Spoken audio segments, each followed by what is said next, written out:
जंहिंजो तहरुक बि तारीख़ लोॾे छॾे, जंहिंजी हिम्मत हिमालया खां ऊंची हुजे, जंहिंजी ललकार लश्कर बि लर्ज़े छॾे, जंहिंजे लफ़्ज़नि सां फ़ौलाद फाटी पवे, जंहिंजी सोचुनि जा अणखुट हुजनि सिलसिला, हा फलक खां फ़िक्र थो मटे फ़ासिला, ऐं ज़िबां सां ज़िक्र में करे ज़िलज़िला। सिंध ॼणंदी अचे रोज़ अहिड़ा बचा, खीर जहिड़ा अछा सोन जहिड़ा सचा, जिन लाइ मंज़िल हमेशा रही मुंतज़िर। काफ़िलनि जे अॻियां हुआ कदम मोतबर, शींहं जहिड़ो जिगर बाज़ जहिड़ी नज़र, राह मशल रहिया थिया जितां रह गुज़र। वक़्त मुर्दार जा ओ अड़े मुनसिफ़ो, सिंध साॻी अथव सोचजो हिकु दफ़ो।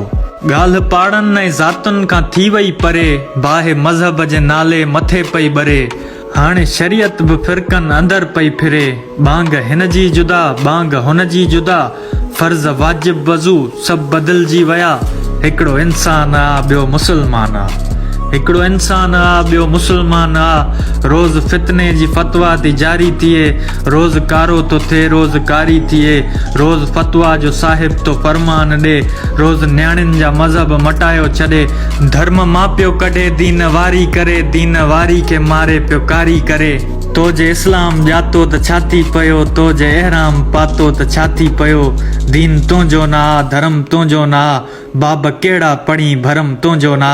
मुंहिंजी नगरी मां हिकिड़ो ई नारो लॻो, जेको इंसान लहे सो ई इंसान आ। इश्क आदम सां आ इश्क ईमान आ।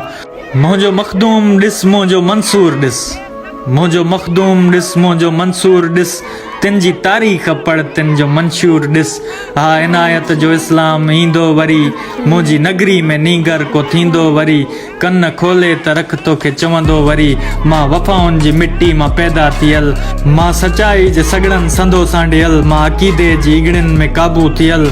मुंहिंजे मज़हब में धोखो दगा कोन आ, मुंहिंजी शरीयत में कंहिंजी गिला कोन आ, कंहिं लाइ साज़िश सितम या सज़ा कोन आ। हिकिड़ो आहे ख़ुदा ॿियो ख़ुदा कोन आ, जिस दे ख़ाकी खां जेको जुदा कोन आ, जिस दे ख़ाकी खे चाहिण ख़ता कोन आ, जिस दे ख़ाकी खे चाहिण ख़ता कोन आ।